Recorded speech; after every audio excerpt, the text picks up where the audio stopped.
Absolute smoke show of a shoe. Welcome back to Breaking 40. This is episode 2 of the series where I'm committed to testing low heart rate training for 6 months, hoping that it will help me run a sub 40 minute 10k. In this episode, I'm sharing my experience with the Zoomfly 6 and which size you should go for if you're considering picking them up. And of course, I'm bringing you along on my runs throughout the week, including my weekly MAF test.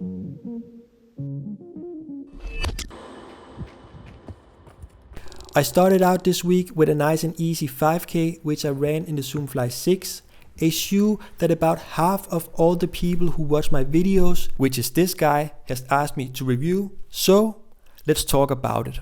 Now, there are already tons of videos out there about the technical features and stats on this shoe, so I won't be diving into those things. Instead, I'm going to share my experience with the Zoomfly 6 as an average runner who doesn't have much experience with plated running shoes and who might not even be fast enough to truly benefit from them yet. The previous version of this shoe, the Zoomfly 5, was my first fast running shoe with a carbon fiber plate, which I have mostly used to run intervals. The Zoomfly 5 received mixed reviews, to put it mildly.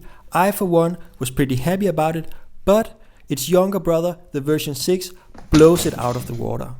I'm really excited about this shoe after having run somewhere between 100 and 200 kilometers in it, and that comes down to 3 reasons. First of all, I love how versatile the Zoomfly 6 actually is. I have enjoyed using it for recovery runs, medium long runs, and obviously speed work as well. There's just something about the composition of the foam in the midsole which makes this shoe really pleasant to run in, almost regardless of how fatigued your feet and legs are. Baby got bounce.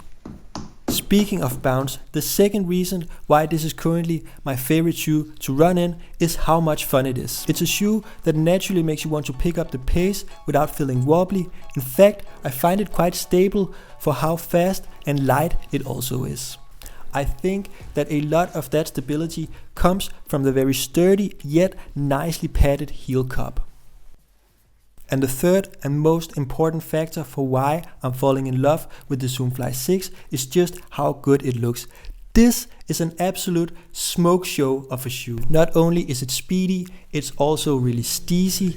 And as a big believer in placebo effects, I love how fly you look in this sleek silhouette. I also think that a lot of the colorways that's been released so far are really nice, and I can't wait to see where Nike takes it next.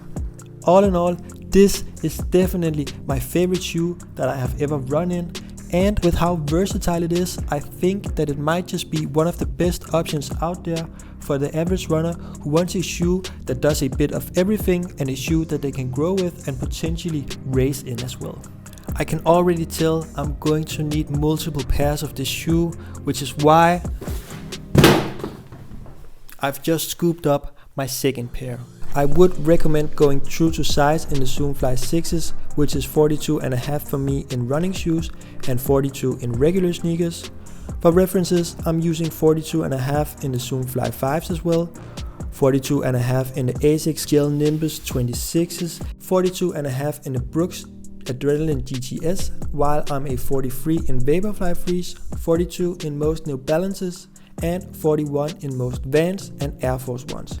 It's Wednesday and I'm about to head out on a late night 15k run or almost 10-mile run. I'm running in the Zoomfly 6s again. This is probably the longest distance I would do in these shoes, because from 10 miles and onwards I start to really feel some fatigue in my legs, which usually leads to my form getting sloppy. So for longer distances than that, I prefer a shoe with a bit more stability.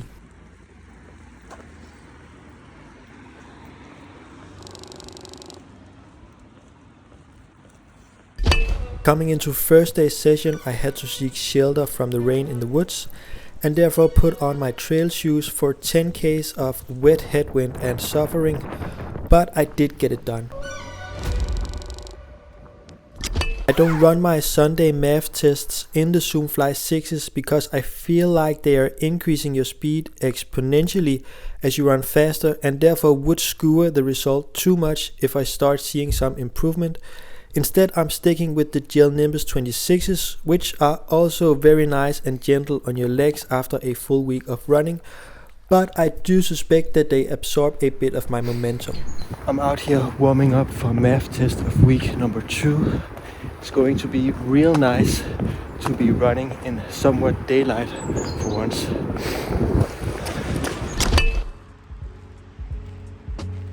With my MAF test done, this is a wrap on week number 2 of my low heart rate training. I managed to hit 6 minutes and 21 seconds per kilometer, just like last week. So still no improvement, but no regression either. One thing that I have improved on, however, is locking into my target heart rate of 148 or right below. Just take a look at those splits. They are bang on and I'm in there like swimwear. Nice. Only thing left to do is putting pen to paper and enjoying our post-run pastry.